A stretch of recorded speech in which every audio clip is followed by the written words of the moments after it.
Hello, class. So for this week discussion board, I will say that there were some things that affected my personality and who I am now and my upbringing. One of the things that affected me was not growing up with my dad.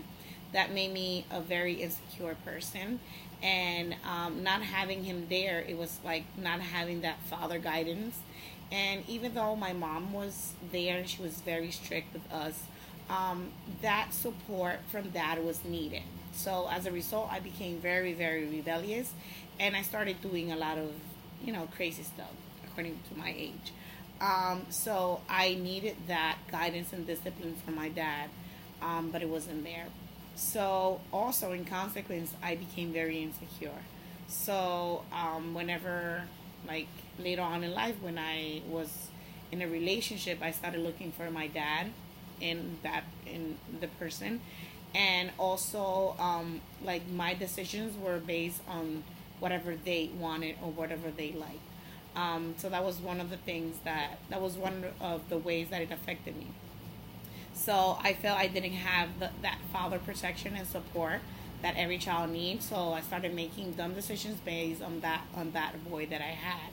So also being insecure made me rely on others to make decisions for me, to the point that I carry all those insecurities to my adulthood. And in order for me to make a decision, I had to first get an approval from my sisters and then get an approval from my mom.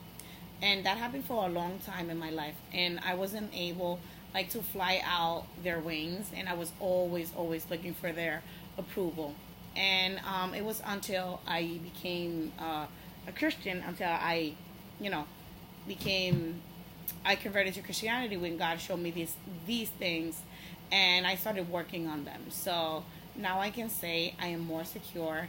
I am a risk taker, because that was another thing. I wasn't a risk taker. I didn't like change. I didn't like new things. So that was also another way that it affected me. But now I am a risk taker, and even though new things get me scared, I still do it. Fear doesn't stop me anymore.